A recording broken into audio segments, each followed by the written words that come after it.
Saudara-saudari yang kekasih, pada hari ini kita akan bersama mendengarkan firman Tuhan. Tema kita adalah agama versus lahir baru. Kita akan buka dari kitab Injil Yohanes pasal yang ketiga. Kita akan membaca dari ayat 1 hingga ayat yang ke-15. Demikian bunyi firman Tuhan seperti yang tertulis di dalam Injil Yohanes pasal 3 ayat 1 hingga ayat yang ke-15. Ada seorang Farisi yang bernama Nikodemus, seorang pemimpin Yahudi. Ia datang pada waktu malam kepada Yesus dan berkata, "Rabi, kami tahu bahwa engkau datang sebagai guru yang diutus Allah. Sebab tidak ada seorang pun yang dapat mengadakan tanda-tanda yang engkau adakan itu jika Allah tidak menyertainya." Yesus menjawab, "Sesungguhnya aku berkata kepadamu, jika seorang tidak dilahirkan kembali, ia tidak dapat melihat kerajaan Allah." Kata Nikodemus kepadanya, "Bagaimana mungkin seseorang dilahirkan kalau ia sudah tua? Dapatkah ia masuk kembali ke dalam rahim ibunya dan dilahirkan lagi?" Jawab Yesus, "Sesungguhnya aku berkata kepadamu, jika seorang tidak dilahirkan dari air dan roh, ia tidak dapat masuk ke dalam kerajaan Allah. Apa yang dilahirkan secara jasmani bersifat jasmani, dan apa yang dilahirkan dari roh bersifat rohani. Janganlah heran karena aku berkata kepadamu, kamu harus dilahirkan kembali. Angin bertiup kemana ia mau, dan engkau mendengar suaranya, tetapi engkau tidak tahu dari mana ia datang atau kemana ia pergi. Demikianlah halnya dengan tiap-tiap orang yang lahir dari roh." Kata Nikodemus kepadanya, "Bagaimanakah mungkin hal itu terjadi?" Jawab Yesus, "Engkau guru orang Israel dan engkau tidak mengerti hal-hal itu? Sesungguhnya aku berkata kepadamu, kami berbicara tentang apa yang kami ketahui dan kami bersaksi tentang apa yang kami telah lihat, tetapi kamu tidak menerima kesaksian kami. Kamu tidak percaya waktu aku berbicara kepadamu tentang hal-hal duniawi. Bagaimanakah kamu akan percaya kalau aku berbicara kepadamu tentang hal-hal surgawi? Tidak ada seorang pun yang telah naik ke sorga selain Dia yang telah turun dari sorga, yaitu Anak Manusia. Sama seperti Musa meninggikan ular di padang gurun, demikian juga Anak Manusia harus ditinggikan, supaya setiap orang yang percaya kepadanya beroleh hidup yang kekal." Demikianlah saudara-saudari yang kekasih, pembacaan firman Tuhan. Berbahagialah kita yang membaca, merenungkan, dan menjalankan firman Tuhan dalam hidup sehari-hari kita. Saudara-saudari yang kekasih, kita pasti tahu bahwa orang-orang Israel pada masa Tuhan Yesus, orang-orang Yahudi pada zaman itu adalah orang-orang yang sangat beragama, sangat-sangat beragama. Karena itu merupakan satu hal yang sudah diajarkan turun-temurun dari orang tua, kakek nenek, dan nenek moyang mereka. Mereka beragama. Mereka mempunyai berbagai ritual-ritual agama. Baik di bait Allah maupun di sinagog-sinagog. Itu setiap saat mereka lakukan dengan berbagai kegiatan-kegiatan keagamaan. Dan di tengah-tengah kehidupan beragama mereka, banyak juga yang disebut dengan pemimpin-pemimpin agama. Kita kenal orang-orang yang disebut golongan Farisi. Imam-imam besar, ahli-ahli Taurat, pemimpin-pemimpin agama, pengajar-pengajar. Banyak sekali di antara mereka yang ada di tengah-tengah kehidupan orang-orang Yahudi yang memang sangat beragama. Tapi saudara-saudari yang kekasih, ada salah satu ayat yang Tuhan Yesus pernah berkata tentang mereka. Dan itu dicatat di dalam Matius pasal 15 ayat 14. Satu ayat yang sebenarnya sangat kritis tentang pemimpin-pemimpin agama Yahudi dan tentang orang-orang beragama di kalangan orang Yahudi. Apa yang Yesus katakan? Yesus ngomong begini, mereka ini orang-orang Yahudi dan pemimpin-pemimpin agama Yahudi, mereka ini seperti apa? Seperti orang buta menuntun orang buta. Kalau orang buta menuntun orang buta, mereka akan jatuh ke lubang, kata Tuhan Yesus. Keras sekali saudara. Memang Tuhan Yesus kalau bicara tanpa tedeng aling-aling, dia tegur dengan sangat keras. Mereka ini umat yang sangat beragama, mereka punya pemimpin agama, tapi Yesus bilang setelah Yesus melihat kondisi mereka, Yesus mendiagnosa kondisi mereka, dan Yesus bilang pemimpin-pemimpinnya itu seperti orang buta. Dan orang-orang buta ini sekarang memimpin orang-orang buta. Dan ujungnya kemana? Bukan ke terang, tapi ke tempat yang sangat gelap, jatuh ke lubang. Mengenaskan saudara, agama itu kan berbicara tentang Allah. Dan di dalam perjanjian lama, di dalam perjanjian baru, Allah itu selalu digambarkan sebagai terang. terang. Allah itu adalah penuntun kehidupan. Allah terang menuntun arah yang benar, kebenaran, kesungguhan, ketulusan, kebaikan, cinta kasih. Itu terang. Makanya Allah sering digambarkan sebagai kemuliaan yang bersinar. Karena Allah selalu digambarkan sebagai terang. Tapi sekarang umat Allah disebut orang buta. Tidak ada terang, tidak ada cahaya, tidak ada tuntunan. Ya oke lah saudara, karena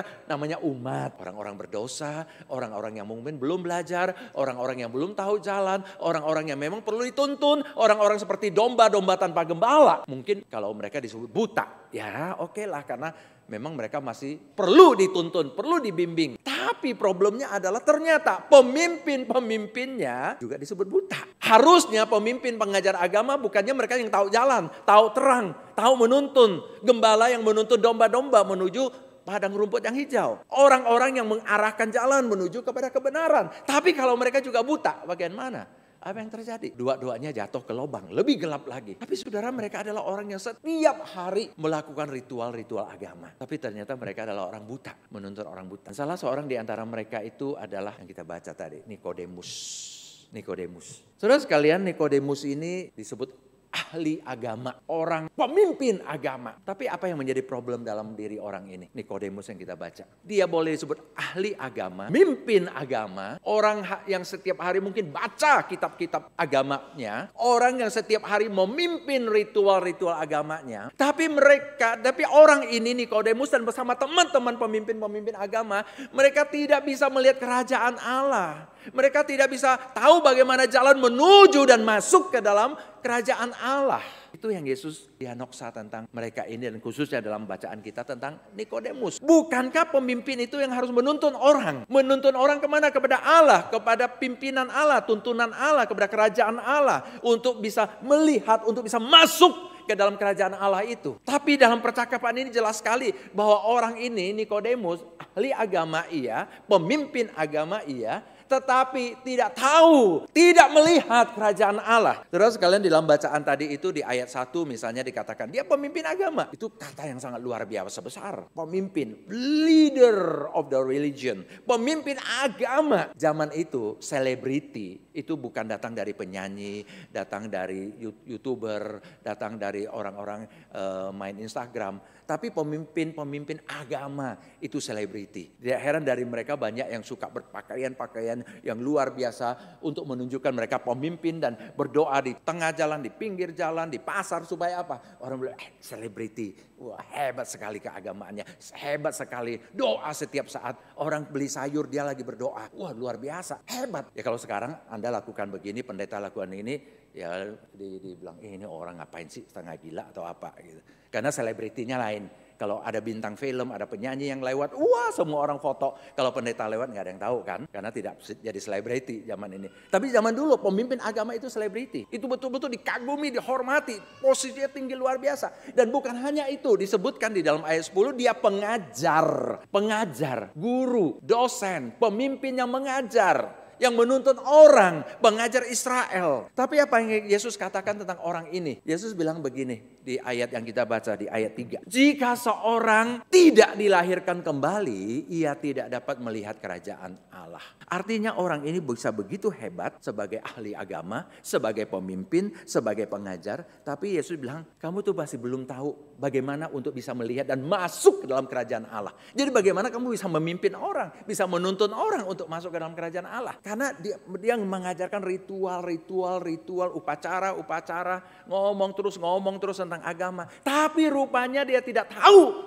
bagaimana bisa masuk ke dalam kerajaan Allah. Sehingga Yesus berani tunjuk kepada dia. Jika engkau tidak dilahirkan kembali, engkau tidak dapat lihat kerajaan Allah. Artinya Nikodemus sendiri belum mengalami itu. Belum melihat kerajaan Allah, belum masuk ke dalam kerajaan Allah. Saudara sekalian, ketika Yesus berkata seperti ini kepada banyak orang, banyak pemimpin Yahudi yang gak suka. Karena mereka sudah puas diri. Apalagi yang kurang. Setiap hari beragama, setiap hari berdoa, setiap hari sembahyang, setiap hari baca kitab-kitab suci. Kalau masih bilang, kau belum kenal kerajaan Allah, bisa marah besar. Kalau engkau belum masuk ke dalam kerajaan Allah, mereka pikir apa ini? Kami setiap hari beragama. Jadi mereka langsung menyamakan agama dengan hidup bersama Allah, agama dengan percaya kepada Allah, agama dengan kerajaan Allah. Tapi Yesus tegas kepada Nikodemus. Dan puji syukurnya Nikodemus seorang yang cukup rendah hati, memang mau belajar. Dia datang kepada Yesus dengan cukup rendah hati, ada punya keinginan sehingga dia datang kepada Yesus dan dia belajar dari Yesus. Saudara, tidak mudah karena dia sendiri orang yang sudah sangat senior mungkin secara umur, karena dalam cerita ini Yesus baru mulai pelayanannya, dan tentu sebagai guru, sebagai pemimpin agama, sebagai pengajar Israel, dia sudah punya reputasi yang luar biasa. Tapi dia mau datang kepada Tuhan Yesus. Itu sudah menunjukkan ada satu keinginan mau belajar. Tidak lagi ingin hanya ikuti keagamaan ritual belaka. Ingin ada sesuatu yang lebih, dan dia merasa Yesus punya sesuatu yang bisa diajarkan kepada dia. Kalau kita lihat saudara sekalian, dia datang kepada Yesus. Dikatakan dia datang kepada Yesus pada waktu malam. Dikatakan di dalam ayat yang kedua.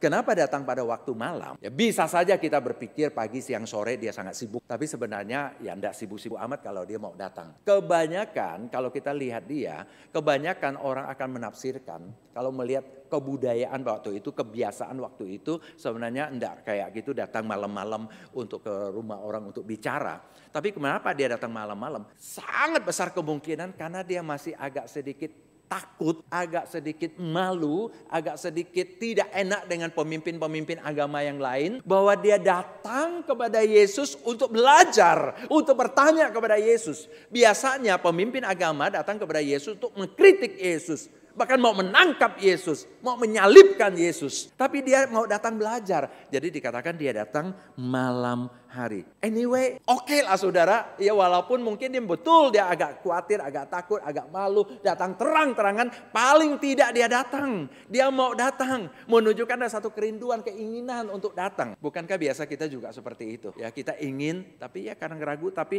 daripada sama sekali tidak lakukan, kita lakukanlah. Walaupun ada keraguan. Biasanya Yesus juga senang dengan orang yang seperti ini. Ya makanya ketika ada orang meragukan Yesus, betul nggak dia Mesias? Yesus bilang, datang dan lihat. Jadi walaupun kamu masih ragu, masih khawatir, masih takut, tapi jangan menghindar, jangan pergi. Datang. Dengan datang kamu akan menemukan jawaban. Dengan datang kamu mungkin nanti akan menemukan keberanian. Dengan datang kamu nanti akan menemukan kepastian. Nikodemus ini datang untuk mau belajar Yesus. Dan saudara sekalian, dia juga cukup luar biasa. Dia memanggil Yesus guru. Tidak mudah karena dia guru juga. Dia pengajar. Dia sudah dikenal sebagai pemimpin yang punya reputasi. Dia mau mengenali Yesus sebagai rabi. Dia panggil Yesus rabi, itu guru. Artinya kurang lebih selevel dengan dia. Itu ada satu penghargaan yang luar biasa. Seorang yang senior tapi seperti mau datang kepada orang yang lebih muda, lebih baru, tapi datang memanggilnya guru. Bahkan dia mengenali Yesus sebagai guru yang diutus Allah. Itu dikatakan juga di ayat yang kedua. Guru ini adalah yang diutus oleh Allah. Hatinya mulai terbuka. Kalau dia betul-betul semuanya simpan keagamaannya untuk dia memuaskan diri, menyombongkan diri, mungkin dia tidak akan pernah datang kepada Yesus.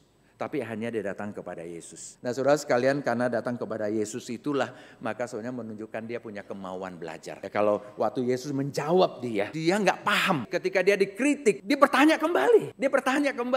Kalau kita perhatikan di ayat yang keempat yang kita baca tadi, dikatakan ketika Yesus bilang kamu harus dilahirkan kembali. Dia nggak ngerti, tapi dia tidak tinggal. Dia bertanya bagaimana mungkin seseorang dilahirkan kembali. Kemudian juga di ayat 9 dia juga mengatakan hal yang sama. Artinya dia mencoba menggali lebih dalam, belajar lebih banyak, tahu lebih banyak, menunjukkan keinginan untuk belajar. Sekali lagi saudara, dia guru, dia udah punya banyak pengalaman, dia pengajar, dia punya banyak ilmu. Tapi dia punya sikap, dia bukan satu-satunya sumber jawaban. Dia perlu belajar dari orang lain. Walaupun dia saat itu baru kenal Yesus sebagai guru.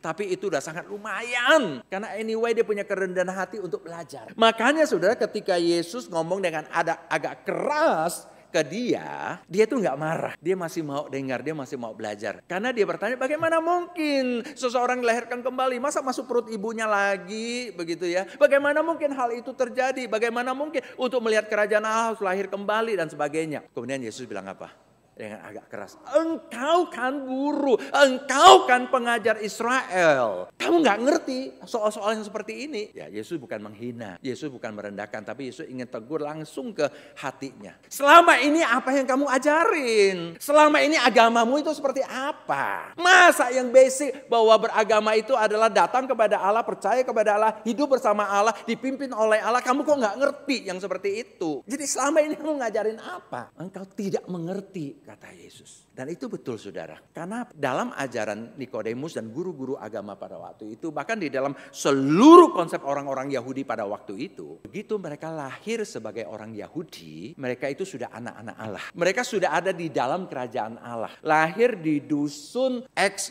itu berarti juga sebagai orang Yahudi yang lahir di dusun X. Itu berarti juga lahir sebagai anggota kerajaan Allah.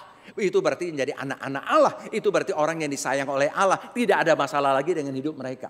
Jadi mereka melihat kelahiran biologis mereka itu adalah sebagai satu tanda kelahiran sebagai anak-anak Allah. Tidak perlu ada langkah berikutnya lagi untuk menjadi anak Allah. Secara jasmania, secara biologis itu sudah menjadikan mereka adalah anak-anak Allah. Tidak heran mereka sangat bangga dengan identitas mereka sebagai orang Yahudi. Karena anak Abraham.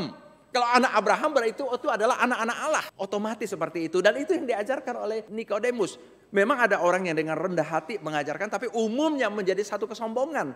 Kesombongan kesukuan, kesombongan etnis. Karena antara etnis dengan agama itu bergabung. Lahir sebagai Yahudi berarti beragamanya Allah. Berarti saya ada di dalam kerajaan Allah. Berarti saya sudah oke, sudah baik-baik. Tidak ada masalah lagi, tidak perlu pertobatan. Tidak perlu hidup baru, tidak perlu banyak perubahan yang terjadi. Karena itulah kami anak-anak Allah. Maka ketika Yesus bilang, kamu kok nggak ngerti? Memang karena mereka umumnya tidak ngerti. Karena itulah maka mengapa dalam konteks ini Yesus ajarkan tentang apa? Perlunya lahir baru dari Roh Kudus dan percaya kepada Mesias Kristus. Ini hampir tidak pernah terbayangkan oleh Nikodemus dan pemimpin-pemimpin agama yang lain. Bahwa untuk melihat kerajaan Allah, untuk masuk ke dalam kerajaan Allah, untuk menjadi anak-anak Allah, untuk menjadi anggota-anggota keluarga Allah, untuk mendapat hidup yang kekal, tidak cukup dengan hanya menjadi orang Yahudi. Tidak cukup dengan hanya beragama Yahudi. Engkau harus mengalami pertobatan. Engkau harus mengalami kehidupan yang baru. Tidak cukup dengan hanya lahir jasmania seolah-olah sudah semuanya. Seperti halnya kadang-kadang terjadi pada kita, bukan? Kita lahir sebagai manusia. Kebetulan lahir sebagai manusia di dalam keluarga Kristen. Dan sering kali kita anggap itu sudah cukup. Bahkan lebih dari cukup. Apalagi karena kita rajin ke gereja. Kita melakukan berbagai ritual-ritual agama. Cukup sudah. Tapi Yesus bilang, no, belum cukup. Itu baru beragama secara sosiologis. Itu baru beragama. Belum soal percaya kepada Allah, perubahan hidup. Dan untuk mengalami perubahan hidup itulah Yesus berbicara tentang perlunya lahir baru. Lahir kembali. Saudara sekalian, beberapa kata yang Yesus pakai. Misalnya di ayat 3 Yesus bilang dilahirkan kembali. Born again. Atau juga bisa diartikan kata yang sama itu diartikan dilahirkan dari atas. Lahir secara biologis itu lahir di bumi ini. Tapi lahir kembali itu lahir dari Allah, lahir dari atas, lahir dari Roh Kudus. Karena itulah di ayat yang kelima disebut dilahirkan dari air dan roh. Di ayat yang ke-8, di ayat yang ke-9 juga dikatakan demikian. Dilahirkan dari roh. Jadi tidak cukup dilahirkan dari daging. Saudara, itu satu kritik yang sangat tajam buat orang-orang pada waktu itu. Engkau tidak cukup menjadi orang Yahudi dan beragama Yahudi dan seolah-olah engkau sudah anak-anak Allah. Seolah-olah sudah beres semuanya. Seolah-olah engkau sudah tidak ada masalah lagi. No, itu baru menjadikan kamu manusia yang beragama Yahudi. Tapi belum menjadikan engkau anak-anak Allah. Belum menjadikan engkau ciptaan baru. Dan untuk menjadi anak Allah, menjadi ciptaan baru, engkau perlu dilahirkan kembali. Perlu dilahirkan dari atas. Perlu dilahirkan dari roh. Di ayat yang kelima dikatakan dilahirkan dari air dan roh. Saudara sekalian, air dan roh itu kalau di dalam perjanjian baru itu biasa dikaitkan bukan dua hal. Tapi itu menandakan pekerjaan Roh Kudus yang seperti mencuci, membersihkan, memandikan, ya. Bukan juga bahwa air itu adalah air baptisan. Air baptisan, baptis itu tidak akan menyelamatkan kita. Dibaptis 10 kali pun tidak akan membuat Anda lahir baru. Kalau Anda belum mengalami permandian, pembersihan, pencucian dari Roh Kudus. Nah, karena Roh Kudus digambarkan sebagai bekerja mencuci kita, membersihkan kita, memandikan kita, maka biasanya air itu suka digandakan pemakaiannya dengan roh yang bekerja menyucikan. Contoh sambil saya satu ayat, Titus 3 ayat 5. Permandian kelahiran kembali dan oleh pembaharuan yang dikerjakan oleh Roh Kudus. Oleh Roh Kudus, dia memandikan kita untuk dilahirkan kembali dan dibaharui. Jadi saudara, image-nya kan air. Jadi kita kayak dibasuh.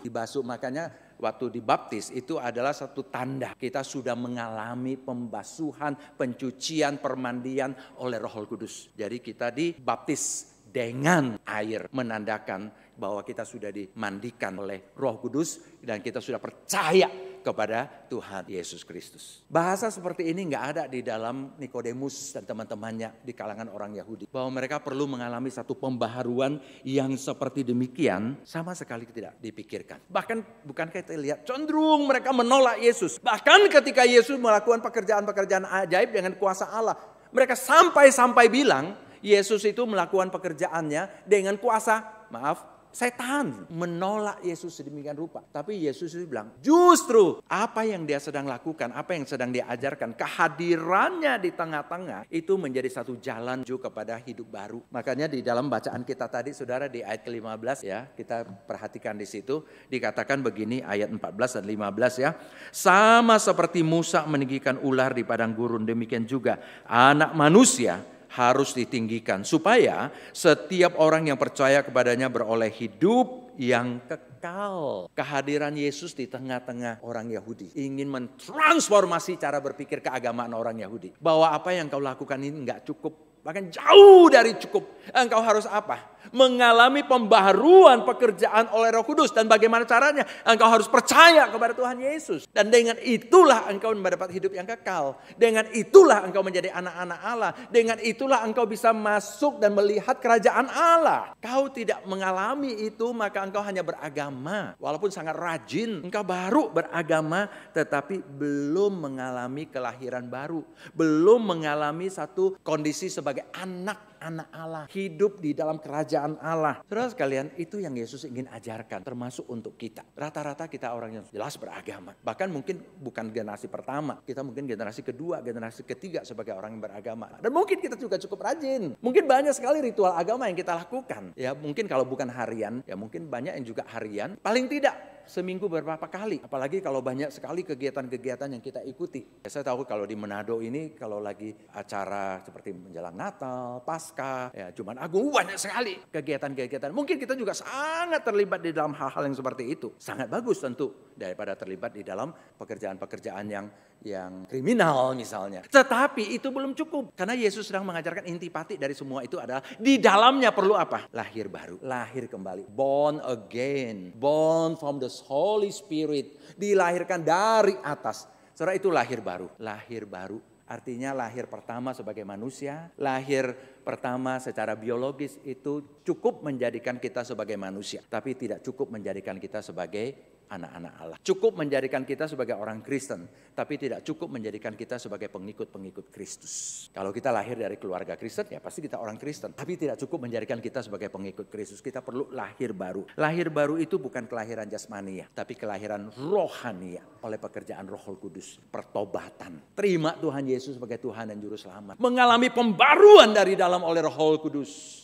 Saudara, seringkali itu yang tidak terjadi lagi kalau kita terlalu sibuk dengan beragama, lupa pada intipati dari keagamaan kita, yaitu lahir baru, bertobat, percaya kepada Tuhan Yesus, mengalami transformasi di dalam Roh Kudus, perubahan-perubahan yang terjadi. Saudara, karena itulah maka kita bisa disebut sebagai anak-anak Allah dan ciptaan baru di dalam Yesus Kristus. Karena apa? Karena kita lahir kembali. Nikodemus tuh nggak ngerti. Ketika Yesus bilang lahir lagi, lahir kembali, dia masih berpikir jasmaniah. Gimana kalau udah tua? Masa masuk perut lagi, dilahirkan lagi? Dia masih berpikir prosesnya alamiah. Prosesnya sangat jasmaniah. Saudara, tentu mau 10 kali dimasukkan, dilahirkan kembali oleh rahim ibu, tetap juga tidak akan bisa menjadikan kita anak-anak Allah. Kalau bukan kelahiran melalui Yesus Kristus. Kalau bukan kelahiran melalui ciptaan baru di dalam Yesus Kristus. Karena itulah saudara sekalian, firman Tuhan berkata begini. Siapa yang ada di dalam Kristus, ia adalah ciptaan baru. Orang baru. Orang yang sekarang disebut sebagai anak-anak Allah. Orang yang sekarang punya keselamatan dan hidup yang kekal. Orang yang sekarang punya Roh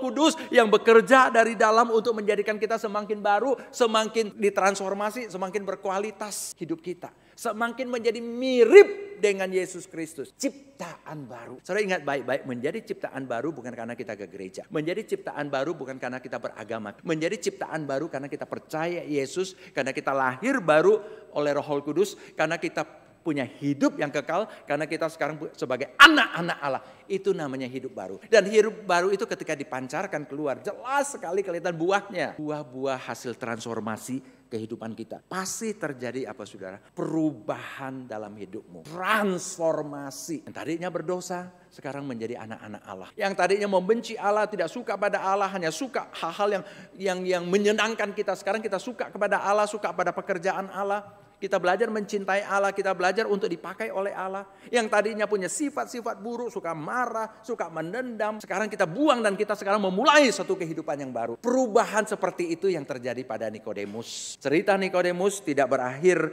pada pasal yang ketiga kitab Injil Yohanes. Karena masih ada beberapa kisah tentang Nikodemus yang menunjukkan perubahannya. Awalnya dia datang kepada Yesus agak takut, agak malu. Malam-malam dia datang. Tapi dia mau rendah hati, dia belajar. Ketika dia mendapatkan pengajaran yang cukup keras dari Yesus, dia terima. Dan karena itulah kemudian kita lihat catatan berikutnya mengenai dia. Dia berani di depan banyak orang, dia membela Yesus. Itu yang pertama kita lihat di dalam Yohanes pasal 7. Ketika orang-orang Yahudi mau tangkap Yesus, mau langsung untuk mempersalahkan Yesus, mau menghukum Yesus, dia berdiri di hadapan pemimpin-pemimpin agama, dia membela Yesus. Apakah hukum Taurat kita menghukum seseorang sebelum ia didengar dan sebelum kita mengetahui apa yang dilakukan? Boleh nggak? Jadi sebenarnya dia membela Yesus karena orang-orang Yahudi itu mau cepat tangkap Yesus, mau cepat penjarakan Yesus, mau cepat hukum Yesus tanpa perlu lagi ada pembelaan. Sekarang dia tidak diam-diam, dia berdiri di hadapan orang banyak. Itu transformasi ketika dia berbicara tentang Yesus. Itu masih bicaranya masih agak standar. Tapi paling tidak menunjukkan dia membela Yesus dengan terbuka. Kita nggak bisa melakukan hal yang melanggar hukum Taurat. Tangkap Yesus, main dihukum saja. Nggak bisa, kita harus dengar apa yang dia katakan. Mungkin dia berharap kalau Yesus ngomong di hadapan pemimpin-pemimpin, siapa tahu mereka juga berubah. Begitu kan, seperti apa yang dia alami, dia mengalami perubahan. Tapi ada satu peristiwa lain yang menunjukkan perubahan yang luar biasa di dalam diri Nikodemus. Yaitu pada saat Yesus mati. Ketika Yesus mati di kayu salib, dia mati dihukum oleh orang Yahudi. Pemimpin-pemimpin agama Yahudi menghukum Yesus dengan memakai tangan orang-orang Romawi. Dia dihukum di atas kayu salib sebagai orang yang hinakan, dipermalukan. Sebagai orang yang mati tanpa martabat. Dan itu adalah satu tindakan yang menggunakan tangan Romawi, berarti menggunakan politik untuk menyalibkan Yesus. Dan seorang pun tidak bisa mengutak-ngutik apa yang dilakukan oleh Romawi. Tapi datanglah seorang yang bernama Yusuf Arimatea. Dia meminta izin ke Pontius Pilatus, bukan meminta izin kepada orang-orang Yahudi. Jadi orang-orang Yahudi sebenarnya tidak suka kalau orang mengutak-ngutik mayat Yesus yang bergelantungan di atas itu. Yusuf Arimatea datang kepada Pontius Pilatus meminta izin, mau turunkan. Puji Tuhan Pontius Pilatus mengizinkan, turunkan. Turunkan itu sudah perbuatan yang sangat baik. Itu dilakukan oleh seorang namanya Yusuf. Tetapi datanglah Nikodemus. Dia membawa rempah-rempah. Dikatakan apa yang kita baca tadi saudara? Dia datang dengan minyak mur, minyak gaharu 50 kati beratnya. Untuk apa? Dia ingin menguburkan Yesus dengan cara harkat. Dia tidak ingin membiarkan Yesus itu dipermalukan, dihina, diejek. Dengan berani dia bersama Yusuf Arimatea itu menurunkan mayat Yesus, mengapani, dengan rempah-rempah yang dia bawa begitu banyak untuk membuat Yesus dikuburkan dengan cara terhormat. Itu dilakukannya secara terbuka. Dia tidak takut lagi pertentangan dari orang Yahudi. Kalau orang Yahudi marah, yang masih berangasan, kan baru 2-3 hari yang lalu kejadian orang masih sangat emosional menyalibkan Yesus. Tapi sekarang ada orang berani turunkan, berani kuburkan dengan cara yang sangat terhormat. Itu jelas bisa mengundang kemarahan orang Yahudi dan pemimpin-pemimpin agama Yahudi. Tapi Nikodemus sudah berani untuk menyatakan bagaimana dia cinta pada Yesus, bagaimana dia dekat dengan Yesus dan tidak membiarkan Yesus dihina, diolok, ditaruh di atas untuk dilihat semua orang yang lalu lalang. Mereka turunkan, kemudian dikuburkan dengan cara berharkat sebagaimana seharusnya orang-orang Yahudi pada waktu itu dikuburkan. Dia lakukannya dengan terbuka. Sudah itu transformasi. Yang kita lihat di situ adalah perubahan. Kita bisa belajar dari situ soal perubahan. Tadinya ragu, tadinya masih gelap-gelapan, tadinya masih sembunyi-sembunyi. Tadinya mungkin hanya mikirin diri sendiri. Tapi kemudian setelah bertemu dengan Yesus, ada perubahan, ada transformasi dalam kehidupan ini. Soal itu yang harusnya kita belajar. Kita sudah bertemu dengan Tuhan Yesus bukan? Apakah engkau sudah mengalami lahir baru? Apakah engkau sudah mengalami kehidupan yang kekal? Coba lihat ke dalam kehidupanmu. Apakah ada transformasi? Mungkin transformasinya bisa terjadi hanya ritual. Dulu nggak suka ke gereja, sekarang suka ke gereja. Tapi itu belum transformasi sesungguhnya. Itu baru transformasi sosial, transformasi rohania, lahir baru yang menjadikan kita berani beriman pada Yesus. Makanya di ujung dari khotbah ini saya ingin melontarkan beberapa pertanyaan untuk kita renungkan. Perubahan apa yang terjadi pada waktu kita setelah kita lahir baru dan mendapatkan hidup yang kekal? Apakah sudah ada perubahan yang terjadi? Kalau belum, jangan-jangan kita seperti Nikodemus yang pertama tadi. Beragama tapi belum lahir baru. Beragama tapi belum menjadi anak-anak Allah. Beragama tapi belum hidup di dalam kerajaan Allah.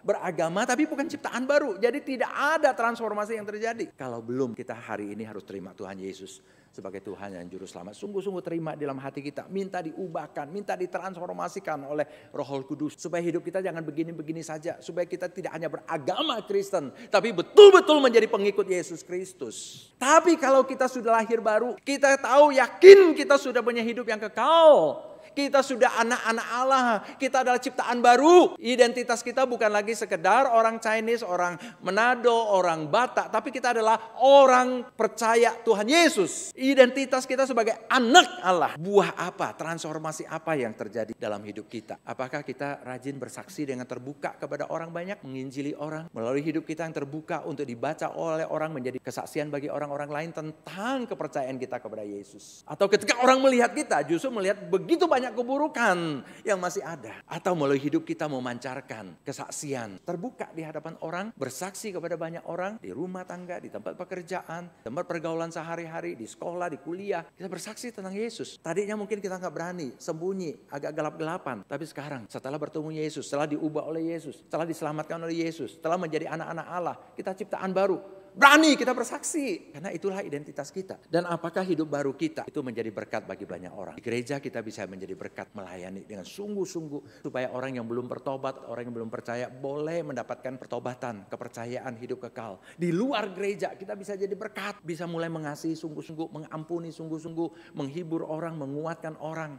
Bukan lagi menunggu diberi, tapi kita bisa memberi. Bukan lagi menunggu ditolong, tapi kita menolong. Bukan lagi menunggu orang minta maaf, tapi kita bisa datang untuk memperbaiki hubungan, menjadi berkat melalui apapun yang kita lakukan. Karena apa?